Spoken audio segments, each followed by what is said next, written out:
Hello friends, आपल्या सर्वांची आवडती मालिका लपंडाव या मालिकेच्या आजच्या बुधवार 8 जुलैच्या एपिसोडमध्ये एकानंतर एक धमाकेदार ट्विस्ट आले आहेत. फ्रेंड्स, आजचा एपिसोड खूप भारी होता. मग नेमकं घडलंय तरी काय? तर आजच्या एपिसोडमध्ये चक्क सरकार विरुद्ध सगळ्यात मोठा पुरावा कान्हा आणि सखीच्या हाती लागलाय. सरकार ही मनस्विनी आहे, तेजस्विनी नाहीये, हे कसं सिद्ध करायचं हा विचार सगळ्यांचा सुरू होता. सरकारने डोळ्यांचा रंग बदललाय, आता काही करू शकत नाही. सरकार आणि सखीचा DNA सुद्धा सारखा येणार, कारण सरकार आणि तेजस्विनी सख्या बहिणी होत्या, त्यात काही करू शकत नाही. मग सगळ्यात मोठा पुरावा लक्षात आला मीनाक्षीच्या, आणि मीनाक्षीने सांगितलं की सखी आणि सरकार या दोघांमध्ये एकच फरक आहे, आणि तो म्हणजे सरकारने सखीला जन्म नाही दिलाय, तो तेजस्विनीने दिलाय. आणि जेव्हा तेजस्विनी गरोदर होती तेव्हा सखीच्या जन्माच्या वेळेस तिचं सिझेरियन झालं होतं, नॉर्मल डिलिव्हरी झाली नव्हती. आणि सिझेरियनच्या वेळेस पोटावर एक जखम असते, त्याची खून असते, आणि ही खून सरकारच्या पोटावर तर नसेल, ती फक्त तेजस्विनीच्या पोटावर असेल. आणि यावरून आपल्याला हे सिद्ध करता येईल की सरकार खरी तेजस्विनी नाहीये, असा सगळ्यांचा निर्णय झाला. आणि त्यासाठी सखी आणि कान्हा चक्क हॉस्पिटलमध्ये वेश बदलून नर्स आणि पेशंट म्हणून गेले आहेत. मग त्यांना पुरावा सापडेल का? हे सगळं नेमकं घडलं तरी कसं, हे जाणून घेण्यासाठी हा व्हिडिओ शेवटपर्यंत नक्की पहा. फ्रेंड्स, आजच्या एपिसोडच्या सुरुवातीलाच सखी ही सरकारला जाब विचारते, तुला इतका दुष्टपणा करून काय मिळतं? तू कधी मला माझ्या खऱ्या आईचं प्रेम मिळू दिलं नाही. त्यानंतर परशू काका, मीनाक्षी काकू यांना कधी आईबाप होण्याचं सुख मिळू दिलं नाही, आणि आज ते एक बाळ दत्तक घेताय, एका बाळाला आईबापाचं प्रेम देताय, स्वतःला त्या मुलाचं प्रेम घेताय. तर तुला काय प्रॉब्लेम आहे? तू का त्यांना हे बाळ दत्तक मिळू दिलं नाही? असा दुष्टपणा तू का केलास? हे सगळं करून तुला काय मिळतं? सांग, मला सांग. सरकार हे सगळं ऐकून घेते आणि म्हणते, झालं का बोलून? आता सांगू का? हे सगळं करून ना मला मज्जा येते, मज्जा. हे ऐकून सखी, कान्हा, परशुराम, मीनाक्षीला खूप राग येतो. सरकार म्हणते, जसा तुम्ही मला त्रास देताय तसा मी तुम्हाला त्रास देते. ते म्हणतात ना, जशास तसं, आणि मी सुद्धा तसंच वागतीये. तुम्ही या घरात आलात, मस्त काय सन्हा सन्हा म्हणून या घरात आलात आणि मला त्रास देताय. तुम्हाला काय वाटलं मी गप्प बसेल? मी सुद्धा आता तुमच्यासारखंच वागायचं ठरवलंय, म्हणून मी अशी वागतीये. सरकारचं हे बोलणं ऐकून सखी आणि कान्हा खूप चिडतात. सरकार या दोघांना जाब विचारते, तुम्हाला काय वाटतं हा सगळा भातुकलीचा खेळ सुरू आहे? तुम्ही दोघे या घरात याल, मग काही 2-4 थोडे छोटे मोठे खेळ खेळाल आणि सरकार पाडाल. सरकार आहे मी, सरकार एवढ्या लवकर आणि एवढ्या सोप्यात पडणार नाहीये, एवढं लक्षात ठेवा. सरकारचा ऑरा खूप जबरदस्त असतो. सखी आणि कान्हाची बोलतीच बंद होते. सरकार म्हणते, मी या ठिकाणी पोहोचले ना, ते नशिबाने नाही पोहोचले, रात्रंदिवस मेहनत करून पोहोचलीये, हे लक्षात ठेवा. मनस्विनी टू सरकार व्हाया तेजस्विनी कामत, असा हा माझा 12 वर्षांचा प्रवास आहे. आणि या प्रवासात तुमच्यासारखे 56 लोळवले मी, 56. त्यामुळे माझ्यासमोर शहाणपणा करायचा नाही, माझ्यासमोर बोलायची, माझ्यासमोर उभं राहायची लायकी नाही आहे तुमची, एवढं लक्षात ठेवा. सखी आणि कान्हाची बोलतीच बंद होते. सरकारसमोर काही बोलण्याची त्यांची हिंमत राहत नाही. सरकार त्यांना ठणकावून सांगते, तुम्ही माझं काहीच वाकडं करू शकत नाही. माझ्याकडून कॉन्ट्रॅक्ट हिरावून घेतलं, माझा फोटो भिंतीवरून उतरवला, मला स्वतः स्वयंपाक करायला लावला. याचा अर्थ तुम्ही जिंकलात आणि मी हरले असा होत नाही.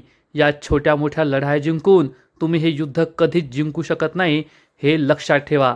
कारण या कौरवाला हरवायला हे काय द्वापरयुग नाहीये, हे कलियुग आहे, कलियुग. आणि मी या कलियुगातली कली आहे, जी कधीच हरणार नाही, एवढं लक्षात ठेवा. सरकारचा हा रुद्रावतार पाहून सखी आणि कान्हाची बोलतीच बंद होते. आणि मग सरकार मीनाक्षी आणि परशुरामजवळ येते आणि या दोघांना जाब विचारते, तुमच्या दोघांमध्ये पाठीचा कणाच नाहीये ना? स्पाइनलेस आणि युजलेस. आजपर्यंत माझ्या ताटाखालचं मांजर होता, आणि आता या कबीर आणि सखीच्या ताटाखालचं मांजर झाला आहात. कालपर्यंत मी हात दाखवला की शेपटी हलवायचा, आणि आज या दोघांनी हात दाखवला की मग शेपटी हलवता. हा अपमान ऐकून परशुराम आणि मीनाक्षीला खूप वाईट वाटतं, पण ते गप्प बसतात. आणि मग सरकार ही परशुरामला जाब विचारते, काय रे, तुझ्या रक्तातच गुलामी आहे. तुझा जन्मच आहे ना गुलामी करण्यासाठी झाला आहे. कुणी आवाज चढवला की त्याच्यासमोर लगेच हो सरकार, जी सरकार, बोला ना, काय सेवा करू, एवढं बोलणंच तुला जमतं, दुसरं तुला काहीच येत नाही. हे ऐकून मीनाक्षी आणि परशुराम खूप दुःखी होतात. कान्हा आणि सखीला सुद्धा राग आलेला असतो. सरकार चिडून म्हणते, तुम्हाला काय वाटतंय, तुम्ही या दोघांच्या शरणमध्ये गेला म्हणजे माझ्यापासून वाचाल? नाही, सरकार आहे मी, सरकार, आणि तुम्हाला माझा कोप सहन करावाच लागेल, एवढं लक्षात ठेवा. सरकार मागे वळून पाहते तर गौतम उभा असतो आणि सरकार म्हणते, अरे छोटे भाऊजी, छोटे भाऊजी, तुम्ही ना माझे खूप फेवरेट आहे. काय मग गौतम, जिरली का? तू तर या दोघांच्या पाठीशी खंबीरपणे उभा होता ना. कोणतंही संकट आलं तरी मी तुमच्या पाठीशी खंबीरपणे उभा आहे, प्रत्येक संकटाला तोंड देईल. गौतम सरकारकडे रागारागाने पाहत असतो. सरकार म्हणते, नाही नाही, या दोघांच्या नाही, तू तर तुझ्या बबडूच्या पाठीशी खंबीरपणे उभा होता. काय झालं? तुझी बबडू माझ्या नाकावर टिच्चून या घरात आली. तुझ्या बबडूने ते कॉन्ट्रॅक्ट हिरावून घेतलं. तुझ्या बबडूने स्वतःचा फोटो भिंतीवर लावला, माझा फोटो भिंतीवरून खाली उतरला. काय झालं? काहीच नाही. सरकार आहे मी, सरकार. सरकारला हलवणं हे कोणालाही शक्य नाही, कधीच जमणार नाही, एवढं लक्षात ठेवायचं. सरकारचा हा मास पाहून सखी, कान्हा, गौतमला खूप राग येतो. सरकार गौतमला ठणकावून सांगते, हिम्मत असेल, दम असेल तर लावा ताकद आणि माझी पाळमुळं हलवण्याचा प्रयत्न करून दाखवा, जे तुम्हाला कधीच जमणार नाही. असं म्हणून सरकार गौतमला चांगलाच तोरा दाखवते आणि एकदम तोऱ्यात आपल्या रूममध्ये निघून जाते. सरकारने या सगळ्यांची चांगली ठासलेली असते. सखी, कान्हा, परशुराम, मीनाक्षी, गौतम सगळे गप्प बसलेले असतात. सरकारसमोर आपण झिरो आहोत ही भावना त्यांच्या मनात घर करून जाते आणि मग सखी रागारागाने आपल्या रूममध्ये येते. सरकार आता जे काही बोलली त्यामुळे ती खूप अस्वस्थ झालेली असते. खरंच आपण सरकारचं काहीच बिघडू शकत नाही.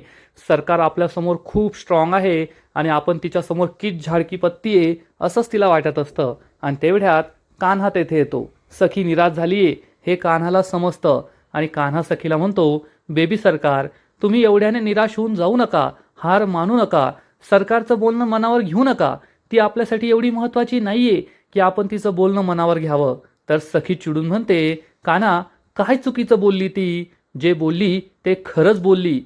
आपण आहे ना अशा छोट्या मोठ्या लढाया जिंकून तिला नाही हरू शकत. आपल्याला मोठं युद्ध जिंकावं लागेल आणि जर तिला सगळ्यांसमोर एक्सपोज करायचं असेल ना तर आपल्याला काहीतरी मोठी खेळी खेळावी लागेल. त्याशिवाय आपण सरकार नाही पाडू शकत. कान्हाला सुद्धा हे पटतं आणि तेवढ्यात गौतम तेथे येतो आणि म्हणतो, मी सुद्धा तुमच्या बरोबर आहे. हे ऐकून सखी खूप खुश होते आणि म्हणते, कान्हा, आता आपली ताकद वाढली आहे. आता गौतम काका सुद्धा आपल्या बरोबर आहे. आता आपल्याला आपलं युद्ध सुरू करावं लागेल. सगळ्यात आधी आपल्याला सर्वात महत्त्वाचं काम करावं लागणार आहे. त्या सरकारचं सत्य सगळ्या जगासमोर आणावं लागेल. ती माझी आई तेजस्विनी कामत नसून मनस्विनी आहे हे आपल्याला सगळ्या जगासमोर सिद्ध करावं लागेल. त्याबद्दलचे पुरावे शोधावे लागतील. गौतम म्हणतो, पण सखी ते कसं शक्य आहे? कारण तेजस्विनी आणि मनस्विनी यांच्यामध्ये फक्त एकच फरक होता, तो म्हणजे डोळ्यांचा रंग. पण आता सरकारने डोळ्यांचा रंग सुद्धा बदलून घेतला आहे. त्यामुळे आपण हे सिद्ध नाही करू शकत की ती तेजस्विनी नाहीये तर मनस्विनी आहे. सखी आणि कान्हाला सुद्धा हे पटतं. गौतम म्हणतो, आणि राहिला प्रश्न DNA चा, तर तुझा आणि सरकारचा DNA सेमच असेल. कारण तेजस्विनी आणि मनस्विनी या दोघी सख्या बहिणी होत्या. त्यांचा DNA सारखा, त्यामुळे तुझा आणि सरकारचा DNA सुद्धा सारखाच. त्यावरून सुद्धा आपण हे सिद्ध करू शकणार नाही की सरकार तुझी आई नाहीये तर मनस्विनी आहे. मग पुरावा शोधायचा तरी कसा? आपल्याकडे सरकारविरुद्ध कोणताच पुरावा नाहीये. हे ऐकून सखी आणि कान्हा खूप निराश होतात. पण त्याच वेळेस मीनाक्षी आणि परशुराम तेथे येतात आणि परशुराम म्हणतो, सरकारकडे तरी कुठे काय आहे? हे ऐकून सगळेजण त्यांच्याकडे पाहतात. मीनाक्षी आणि परशुराम सुद्धा आपल्याबरोबर आलेत. त्यामुळे कान्हा, सखी, गौतमला खूप आनंद होतो. परशुराम म्हणतो, सखी, तुम्हाला वाटतंय सरकारकडे खूप काही आहे पण सरकारकडे काहीच नाहीये. तर मीनाक्षी म्हणते, आजपासून आम्ही सुद्धा ठरवलंय आता खूप झाला अन्याय, आता आम्ही सुद्धा अन्याय सहन करणार नाही, आम्ही सुद्धा सरकारविरुद्ध पाय रोवून उभे राहणार, सरकारविरुद्ध लढणार. हे ऐकून कान्हा आणि सखी खूप खुश होतात. सखी म्हणते, याचा अर्थ आता आपण 5 जण झालो आहोत, आपली ताकद खूप वाढली आहे आणि शेवटी महाभारताचं युद्धसुद्धा पांडवच जिंकले होते ना, मग समोर सरकारसारखी 100 लोकांची ताकद असलेली सरकार उभी असली ना तरीसुद्धा आपण हरणार नाही. यावेळेससुद्धा पांडव जिंकणार आणि सरकाररूपी कौरव हरणारच. हे ऐकून सगळे खूप खुश होतात. कान्हा विचारतो, परशू काका तुम्ही काय म्हणत होते, सरकारकडे काही नाही आहे म्हणजे? आणि मग परशू काका आजपर्यंतचा सगळ्यात मोठा खुलासा करतो आणि सांगतो, कान्हा एक गोष्ट तुम्हाला कोणालाच माहीत नाही आहे, ती फक्त आम्हाला माहिती आहे. सखी, गौतम, कान्हाला आश्चर्य वाटतं की अशी कोणती गोष्ट आहे. तर परशुराम सांगतो की सरकारकडे प्रॉपर्टीचे ओरिजिनल पेपर्स नाही आहे. हे ऐकून सगळ्यांना जबर धक्का बसतो. सरकारकडे प्रॉपर्टीचे ओरिजिनल पेपर्स नाही आहे यावर कोणाचा विश्वासच बसत नाही. गौतम म्हणतो, नाही नाही, हे कसं शक्य आहे? एवढे महत्त्वाचे पेपर्स तिने जीवापाड जपून ठेवले असतील, तिच्याकडून ते हरवले असं कसं शक्य आहे? आणि मग मीनाक्षी झालेला प्रकार सांगते. आम्हाला सुद्धा असंच वाटत होतं, पण एक दिवस नशिबाने ते पेपर्स आमच्याजवळ आले, परंतु आम्हाला तेव्हा सरकारची खूप भीती वाटत होती. त्यामुळे आम्ही एका बाटलीत ते पेपर्स लपवले आणि सखीच्या रूममध्ये ठेवले.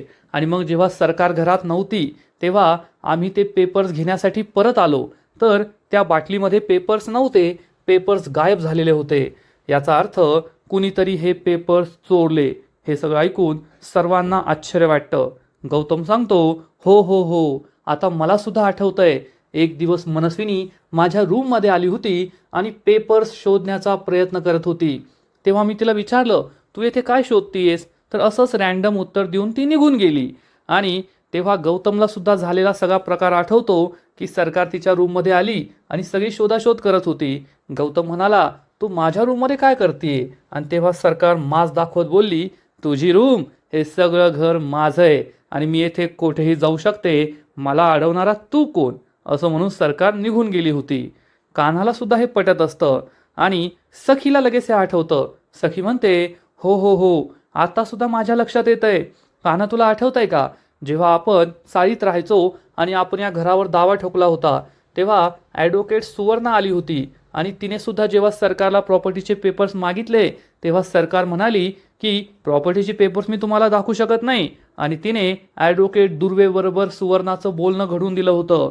ही गोष्ट सगळ्यांना आठवते की तेव्हा सरकारने ॲडव्होकेट दुर्वेला फोन करून दिला होता. कान्हा म्हणतो, याचा अर्थ सरकारकडे ते प्रॉपर्टीचे पेपर्स नाही आहेत, परशू काकाकडे नाही आहे, आपल्या कोणाकडे नाही आहे. मग ते पेपर्स नेमके आहेत तरी कोणाकडे? ते पेपर्स गेले तरी कोठे? सगळेजण याचाच विचार करत असतात. कान्हा म्हणतो, आता आपल्याकडे 2 महत्त्वाच्या गोष्टी आहेत. सगळ्यात आधी तर आपल्याला ते प्रॉपर्टीचे पेपर्स शोधायचे आहेत आणि एकदा का ते सापडले मग आपण त्या मनस्विनीला चांगलंच खिंडीत गाठू शकतो आणि तिच्याकडून सत्य वधून घेऊ शकतो. सगळ्यांनाच हा प्लॅन खूप आवडतो. आणि मग सखी म्हणते, आता आपण 5 जण आहोत, आपली ताकद 5 पटीने वाढली आहे आणि महाभारताचं युद्धसुद्धा पांडवच जिंकले होते. तर चला एकमेकांच्या हातात हात मिळूया.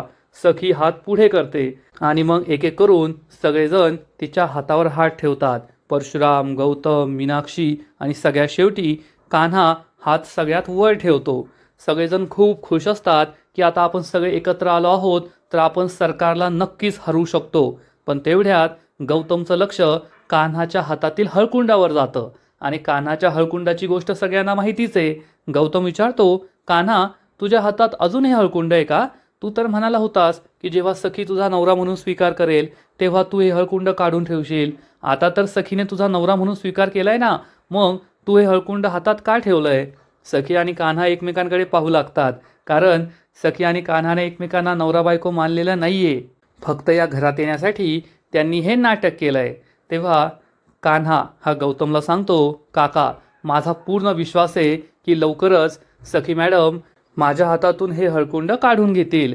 पण आता आपण याकडे लक्ष द्यायला नको. आता आपण फक्त याकडे लक्ष देऊया की लवकरात लवकर आपल्याला सरकारविरुद्ध पुरावे कसे सापडतील, ते प्रॉपर्टीचे पेपर्स कसे सापडतील. सगळे हो म्हणतात आणि आता आपण सगळे एकत्र आले आहोत, त्यामुळे सगळ्यांचा कॉन्फिडन्स एकदम आभाळा एवढा झालेला असतो. आणि मग दुसरा दिवस उजाडतो आणि दुसऱ्या दिवशी सकाळी आपण तेजस्विनीच्या घरी जातो. तेजस्विनीची ती मैत्रीण, त्या बाळाची आई पेपर वाचत बसलेली असते आणि तेवढ्यात तेजस्विनी तिची साडी घेऊन येते आणि तिला सांगते, मी तुझी साडी नेसली होती पण धुवून इस्त्री करून आणली आहे, घे परत. तर ही मैत्रीण म्हणते, अगं ताई कशाला, मला ही साडी नको आहे आणि राहू दे तुझ्याकडे. तर तेजस्विनी म्हणते, अगं तुम्हाला किती दिलं आहे, मला नवीन जीवनदान दिलं आहे, मला नवीन आयुष्य दिलं आहे, आता ही साडी नको, ही साडी राहू दे तुझ्याकडे. मैत्रीण म्हणते ठीक आहे आणि विचारते, तुझं राशी भविष्य पाहायचं आहे, तुझी रास कोणती आहे ती सांग बरं. पण तेजस्विनी तिला सांगते, नाही नाही, माझा या सगळ्या गोष्टींवर विश्वास नाही आहे, कारण शेवटी माणसाचे कर्म आणि माणसाचं नशीबच त्याचं भविष्य ठरवत असतं, त्यामुळे मला नाही राशी भविष्य पाहायचं. तर ही मैत्रीण म्हणते, अगं असं काय करतेस, अख्ख्या जगाचा विश्वास आहे यावर आणि काय फरक पडतो, एक करमणूक म्हणून पाहायचं की आज काय घडणार आहे आपल्या भविष्यात. तेजस्विनी म्हणते ठीक आहे, माझी रास धनु. आणि मग ही मैत्रीण पेपरमध्ये धनु रास वाचते आणि धनुचं नशीब असं लिहिलेलं असतं की आजचा दिवस शुभ आहे, मोठी घटना घडेल, आयुष्याला कलाटणी मिळेल. आणि हे ऐकून तेजस्विनीला जबर धक्का बसतो. तेजस्विनी म्हणते, माझ्या आयुष्याला कलाटणी मिळणार, मोठी घटना घडणार, नको, अजून माझ्या आयुष्यात काय काय घडणार आहे, एवढं काही घडून गेलंय ना की आता आयुष्यात काहीच घडू नये असं वाटतंय. नाही नाही नाही, कोणतीही मोठी घटना घडायला नको, आयुष्यात काही व्हायला नको, असं काहीच होऊ नये. आणि मला आता जगासमोर नाही जायचंय, त्या जगात नाही जायचंय, मी जेथे आहे तेथे खुश आहे, असा विचार करून तेजस्विनी खूप दुःखी होते आणि आज नेमकं काय घडणार आहे अशी भीती तिला वाटत असते. आणि इकडे सरकार तिच्या रूममध्ये असते, मस्त सकाळी सकाळी नट्टापट्टा करून तयार झालेली असते, परफ्यूम वगैरे लावते आणि विचार करते, ती नंदा नक्कीच काहीतरी लपवतीये, तिला सगळं माहिती आहे पण ती काहीतरी लपवतीये, लवकरच शोधून काढावं लागेल, असा विचार करून सरकार तिचं घड्याळ घालण्यासाठी ड्रॉवर उघडते.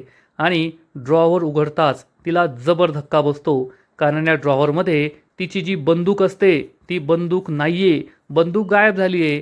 काल रात्री दारू पिताना ही बंदूक नंदा आपल्याबरोबर घेऊन गेली होती, हे सरकारला माहीत नाहीये. बंदूक गेली तरी कुठे, हा प्रश्न सरकारला पडतो. आणि इकडे कान्हा हा त्याच्या रूममध्ये असतो. कान्हा किरणला फोन करून सांगतो, किरण आज मी आणि सखी ऑफिसला येणार नाहीये, आम्ही आमचं काम घरूनच करू, तुला ज्या सांगितल्या होत्या त्या फाईल्स मला दिल्यात का. तर किरण सांगतो, नाही, मा घरी नव्हत्या. हे ऐकून कान्हाला आश्चर्य वाटतं. कान्हा विचारतो, मा घरी नव्हत्या, ठीक आहे, तू त्या फाईल्स घरी ठेव, मा आल्या की पाहून घेतील. कान्हा फोन कट करतो आणि विचार करतो, आजकाल रोज सकाळी मा कोठे जातात, काही कळायला मार्ग नाहीये. आणि कान्हा याचाच विचार करत असतो, तेवढ्यात सखी आणि गौतम तेथे येतात आणि दरवाजा बंद करून घेतात. कान्हा विचारतो, हे काय, तुम्ही दोघेच, बाकीचे दोघे कोठे आहेत, परशु काका, मीनाक्षी काकू. तर गौतम म्हणतो, अरे कान्हा, आपण सगळे येथे आलो तर सरकारला आपल्यावर संशय येईल ना की आपण तिच्या विरुद्ध काहीतरी करतोय, कटकारस्थान रचतोय. कान्हा म्हणतो, ते बरोबर आहे तुमचं काका, पण जर आपण पाचही जण येथे नसलो तर आपण आपली युद्धनीती कशी ठरवायची. तर सखी म्हणते, अरे मिस्टर कान्हा, हे काय तुमचं द्वापरयुग नाहीये, हे कलियुग आहे आणि या कलियुगामध्ये मोबाईल फोनचा शोध लागलाय, आपण येथे असताना त्यांच्याशी मोबाईलवर बोलू शकतो. हे कान्हाला सुद्धा पटतं. आणि मग सखी लगेच परशुरामला कॉल लावते. परशुराम मीनाक्षी एकच काम करतात, दिवसभर फरशी पुसण्याचं, ते तेच करत असतात. परशुराम फोन उचलतो आणि सखी त्याला सांगते, आम्ही तिघे येथे जमलो आहोत, तुम्ही दोघे कानात इयरबड्स घाला आणि आपण डिस्कशन करूया की सरकारविरुद्ध काय प्लॅन बनवायचा आहे. लगेच परशुराम मीनाक्षीला आपले इयरबड्स आणायला सांगतो, ती इयरबड्स आणून देते आणि हे दोघे आपापल्या कानामध्ये इयरबड्स घालतात. आणि मग सखी आपलं चर्चासत्र सुरू करते. फ्रेंड्स, हे चर्चासत्र आहे ना खूप फनी आहे, तुम्हाला सुद्धा हसू आवरता येणार नाही. सगळ्यात आधी सखी विचारते, चला मग आता आपण ठरवूया की आपण सरकारविरुद्ध पुरावे कसे गोळा करणार आहोत. कान्हा सांगतो, आपल्यासमोर 2 कामं आहेत.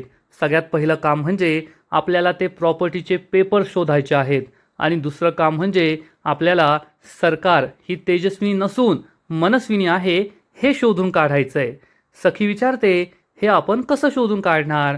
परशुराम म्हणतो, हो ना, त्या सरकारने डोळ्यांचा रंगसुद्धा बदलला आहे, नाहीतर अगदी सहज आपल्याला तिचं सत्य सगळ्यांसमोर आणता आलं असतं. कान्हा म्हणतो, पण काका, असं निराश होऊन काही चालणार नाहीये. आपल्याला आणखीन पुरावे शोधावे लागतील, काहीतरी विचार करावाच लागेल. आणि आपण काय करूया, आपण बोलत राहूया. बोलत राहिलं ना की काही ना काहीतरी प्लॅन आपल्या नक्की सुचेल, काही ना काहीतरी नक्कीच शोधता येईल. आणि मग या सगळ्यांची चर्चा सुरू असते. सगळे काय बोलतात हे आपल्याला ऐकू येत नाही, फक्त बॅकग्राऊंड म्युझिक ऐकू येतं. सगळं सायलेन्स असतो. कधी परशुराम बोलतो, कधी गौतम, कधी सखी, कधी कान्हा, कधी मीनाक्षी हे चर्चा करत असतात. आणि मग अचानक आपल्याला कान्हाचा आवाज ऐकू येतो. कान्हा म्हणतो, नाही नाही परशु काका, हा काय पुरावा झाला का? काय बोलताय तुम्ही? तेजस्विनी ही साध्या साड्या नेसायची आणि सरकार ही मॉडर्न साड्या नेसते. म्हणजे आपल्याला सिद्ध करता येईल की ही सरकार आहे, ही तेजस्विनी नाही आहे. असं कधी असतं का काका? परशुरामची बोलतीच बंद होते. कान्हा म्हणतो, काका, आपल्याला काहीतरी ठोस पुरावा हवा आहे. त्याशिवाय आपण हे सिद्ध करू शकणार नाही की ही खरी तेजस्विनी नाही आहे. असं साड्यांचा पुरावा आपण नाही दाखवू शकत. हो, मी मान्य केलं की तेजस्विनी खूप वेगळी होती, प्रेमळ होती, चांगली होती. तिने सखीवर प्रेम केलं. आणि सरकार खूप वेगळी आहे, वाईट आहे, स्वभाव चांगला नाही आहे, सखीला कधी प्रेम दिलं नाही. पण हे सगळं कोर्टात सांगून आपण काही सिद्ध करू शकत नाही. तेवढ्यात गौतम म्हणतो, मग आपण असं करूया, सरकारकडूनच बदलून घेऊया की ती सरकार आहे, मनस्विनी आहे, तेजस्विनी नाही आहे. तर कान्हा म्हणतो, त्याचासुद्धा काहीच फायदा होणार नाही. कारण सरकार खूप हुशार आहे. ती ओव्हर कॉन्फिडन्समध्ये बोलून जाईल, पण पोलिसांसमोर किंवा वकिलांसमोर ती लगेच आपला शब्द बदलेल. हा काही पुरावा होऊ शकत नाही. आणि खरंच आपल्याला हे कसं सिद्ध करायचं ना तेच कळत नाहीये की तेजस्विनी आणि मनस्विनीमध्ये काय फरक आहे. तेव्हा गौतम म्हणतो, कान्हा, या दोघींमध्ये खरंच खूप मोठा फरक होता. कारण तेजस्विनी वहिनींनी सखीला जन्म दिलाय आणि मनस्विनीने सखीला जन्म दिलेला नाहीये. आणि हे ऐकताच मीनाक्षीच्या डोक्याची ट्यूब पेटते. मीनाक्षी क्षणभर काहीतरी विचार करते आणि म्हणते, सापडला पुरावा. आता आपण नक्की सिद्ध करू शकू की सरकार ही तेजस्विनी नाहीये, तर ती मनस्विनी आहे. सगळे खूप खुश होतात. सखी विचारते, काकू, काय पुरावा सापडला, सांग बरं. आणि मीनाक्षी म्हणते, सखी, तुला तेजस्विनी वहिनीने जन्म दिलाय, तुला मनस्विनीने जन्म दिलेला नाहीये. सखी, कान्हा, गौतम, परशुरामला काही कळतच नाही. सखी विचारते, काकू, हे तर मला माहिती आहे, अख्ख्या जगाला माहिती आहे की मला माझ्या आईने तेजस्विनीने जन्म दिला आहे, मनस्विनी नाही. यात काय पुरावा आहे? तर मीनाक्षी म्हणते, अगं सखी, तुला कळलं नाही. तू तेव्हा लहान होतीस, म्हणजे तुझा जन्मच झाला होता, त्यामुळे तुला माहीत नसेल. पण जेव्हा तुझा जन्म होणार होता ना, तेव्हा तुझ्या प्रेग्नेन्सीमध्ये खूप जास्त कॉम्प्लिकेशन्स होते. आणि डॉक्टरांनी तर तेजस्विनी वहिनीला सांगितलं होतं की तुम्ही या बाळाला जन्म देऊ नका, या बाळाचा सुखरूप जन्म होणार नाहीये. आणि हे बाळ जन्माला आलं तरी ते जगण्याची, वाचण्याची शक्यता खूप कमी आहे. हे ऐकून सखीला मोठा धक्काच बसतो. मीनाक्षी पुढे सांगते, पण तेजस्विनी वहिनीने ठामपणे ठरवलं होतं की काही झालं तरी त्या तुला जन्म देतीलच, तुला सुखरूप ठेवतीलच. आणि शेवटी डॉक्टरांनी सुद्धा त्यांच्या जिद्दीसमोर हात टेकले आणि मग तुझा जन्म झाला. हे सगळं ऐकून सखी खूप इमोशनल होते. तिला आपल्या आईची आठवण येते. मीनाक्षी सांगते, आणि सखी, तुझा जन्म नॉर्मल डिलिव्हरीने नाही झालाय, तर तुझी सिझेरियन डिलिव्हरी झाली होती. हे ऐकून सगळ्यांनाच एक गोष्ट स्ट्राईक होते की सिझेरियन डिलिव्हरी आणि नॉर्मल डिलिव्हरीमध्ये फरक असतो. आणि यावरून आपण तेजस्विनी आणि मनस्विनीचा फरक नक्कीच सिद्ध करू शकतो. पण सखी मात्र आपल्या आईच्या आठवणीत खूप भावूक झालेली असते, रडत असते. आणि आजचा एपिसोड येथेच संपतो. फ्रेंड्स, लपंडाव या मालिकेचा आजचा एपिसोड खरंच खूप भारी होता, इंटरेस्टिंग होता. सरकारविरुद्ध सगळ्यात मोठा पुरावा आता सखी आणि कान्हाच्या हाती लागलाय. आता त्यांना हे सहज सिद्ध करता येऊ शकतं की सरकार ही तेजस्विनी कामत नाहीये, तर ती मनस्विनी आहे. आणि आज न उद्या खरी तेजस्विनी सुद्धा समोर येईल. त्यामुळे या दोघांमधला फरक ओळखणं हे काही अवघड नाही, एवढं मात्र खरं. फ्रेंड्स, लपंडाव मालिकेचा आजचा एपिसोड तर भारी होता, पण पुढील एपिसोड आणखीन भारी असणारे, आणखीन मोठा ट्विस्ट या मालिकेत येणारे. मग नेमकं घडणार तरी काय? तर या मालिकेच्या पुढील एपिसोडमध्ये आपण पाहू की निर्लज्ज सरकार चक्क आपल्या आईच्या, नंदाच्या सनसनीत थोबाडीत मारणार. एवढंच नाही, तर नंदाच्या डोक्याला बंदूक लावून तिला जाब विचारणार, खरं खरं सांग, तेजस्विनी कोठे? खरं बोल, तेजस्विनी कोठे? त्यामुळे नंदाची बोबडीच वळेल. मग आता सरकार काय करेल हे तर पुढील एपिसोडमध्येच पाहायला मिळेल. आणि दुसरीकडे सखी कान्हाला सांगेल, कान्हा जेव्हा सिझेरियन डिलिव्हरी होते ना तेव्हा पोटावर एक कट दिला जातो आणि त्याची खून आयुष्यभर राहते, ती कधीच मिटली जात नाही. याचा अर्थ माझ्या आईच्या पोटावरती खून असेल आणि सरकारच्या पोटावरती खून नसेल हे तर आपलं सिद्ध करता येईल, पण माझी सिझेरियन डिलिव्हरी झाली होती हे सिद्ध करायला आपल्याला हॉस्पिटलचे जुने रेकॉर्ड्स हवे असतील. आणि मग लगेच कान्हा आणि सखी या हॉस्पिटलमध्ये जेथे सखीचा जन्म झाला होता तेथे जातील, पण वेश बदलून. सखी चक्क नर्स बनेल आणि कान्हा एक पेशंट बनून तेथे जाईल आणि मग हे दोघे मिळून तेथे जुने रेकॉर्ड शोधतील. मग आता पुढे काय होईल हे पाहायला मजा येणार आहे. तर फ्रेंड्स, तुम्हाला सुद्धा लपंडाव मालिका आवडते का? नक्कीच कमेंट करून सांगा. आणि या मालिकेचे असेच नवीन नवीन एपिसोड, नवीन नवीन अपडेट सर्वात आधी पाहण्यासाठी व्हिडिओला लाईक करा, शेअर करा, चॅनलला सबस्क्राईब करून बेल आयकॉनवर क्लिक करा. म्हणजे या मालिकेचे नवीन नवीन एपिसोड तुम्हाला सर्वात आधी पाहायला मिळतील. खूप खूप खूप धन्यवाद.